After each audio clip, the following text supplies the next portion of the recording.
في بث مباشر على أحد التطبيقات، ردت زهيرة دياز شقيقة نجم ريال مدريد ذو الأصول المغربية إبراهيم دياز على الأنباء المتداولة حول توقيعه عقداً مع مدينة مراكش. ونفت زهيرة صحة هذه الشائعات قائلة: دع الناس تتحدث كيفما أرادت.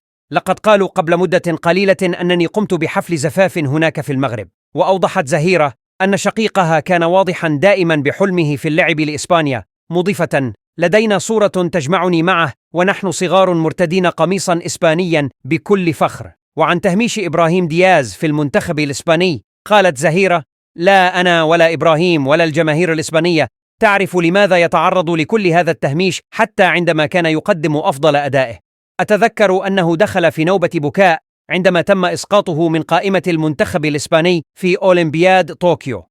وأكدت زهيرة أن إبراهيم دياز لم يتخذ قراراً بشأن مستقبله الدولي بعد، قائلة: على حد علمي أن إبراهيم لم يقرر بعد، لكن أعرف أخي جيداً أنه شخص عاطفي جداً، ومتأكدة أنه سيتخذ قراره بناء على عاطفته. لقد ذهبنا مؤخراً إلى المغرب، إنه بلد جميل وشعب ودود للغاية. لقد أعجبني للغاية وسأتطلع إلى زيارته في كل مرة تتاح لي الفرصة. يجب أن تذهب إلى مراكش، إنها ساحرة. وختمت زهيرة حديثها بالقول: لدينا جذور مغربية نعتز بها، وفي حال اختار إبراهيم المغرب فلأنه مغربي أيضا. هل إبراهيم سيختار إسبانيا أو المغرب؟ لا أعلم صراحة، لم أتحدث معه منذ مدة، لكن كما قلت هو شخص عاطفي. وإذا كان نفس إبراهيم الذي أعرفه سيختار إسبانيا، لكن إذا اختار المغرب فسيبقى إسبانيا إلى الأبد، وهذا لن ينكره أحد.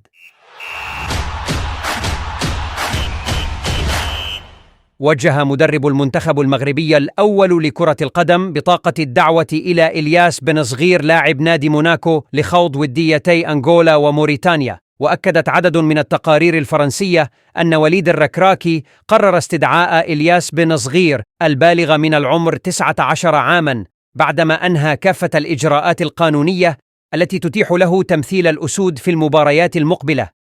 ويعتبر إلياس بن صغير من بين أبرز المواهب الشابة في الدوري الفرنسي، حيث أصبح عنصراً أساسياً داخل فريقه موناكو. ومن المرتقب أن يواجه المنتخب المغربي نظيره الأنغولي يوم الجمعة 22 مارس المقبل بالملعب الكبير بأكادير.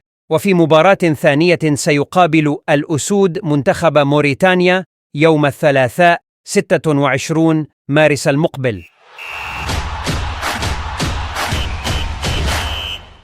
كشفت تقارير صحفية إسبانية أن نادي ريال مدريد يضغط بقوة على اللاعب المغربي إبراهيم دياز للتراجع عن قراره اللعب للمنتخب المغربي، وذلك بعد تلقيه دعوة رسمية من الجامعة الملكية المغربية لكرة القدم للمشاركة في معسكر المنتخب خلال فترة التوقف الدولي الحالي. وأوضحت المصادر أن إدارة ريال مدريد ترى أن اختيار دياز اللعب للمغرب سيجعله خارج الاتحاد الأوروبي، مما سيؤدي إلى إسقاط الجنسية الإسبانية عنه ويصعب من موقفه في الفريق الملكي. وفي ظل هذه التطورات، تواصل نجم المنتخب المغربي ونادي باريس سان جيرمان وريال مدريد سابقا أشرف حكيمي مع دياز، ونصحه باختيار المنتخب المغربي، مؤكدا له أنه لن يندم على هذا القرار.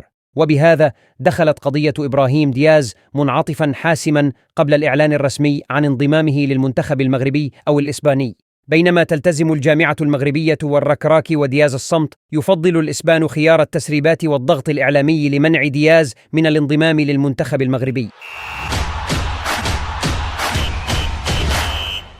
رغم الضغوط الإسبانية، قرر آدم آزنو لاعب بايرن ميونخ حمل قميص المنتخب المغربي لكرة القدم في المناسبات المقبلة. وقام آزنو باختيار الأسود بدلاً من إسبانيا، حيث نشر اللاعب صورة له مع علم المغرب. وكتب آدم عبر منشورا له عبر صفحته على موقع إنستغرام: سعيد جدا بالعودة مجددا لمنتخب المغرب. معناه أن الركراكي استدعى رسميا آزنو إلى قائمة الأسود، كما أن طريق سكيتيوي لن يفلت فرصة التواصل مع اللاعب هذا. وسبق أن قام سعيد شيبة مدرب الناشئين للمنتخب المغربي باستبعاد آدم آزنو من مونديال إندونيسيا، وهو ما أثار غضب موهبة بايرن ميونخ. وتدخل وليد الركراكي شخصيا في هذا الملف خلال الأيام الماضية من أجل إقناع آزنو باختيار المغرب مجددا، خاصة بعدما صعده توماس توخيل مدرب البايرن مؤخرا للفريق الأول.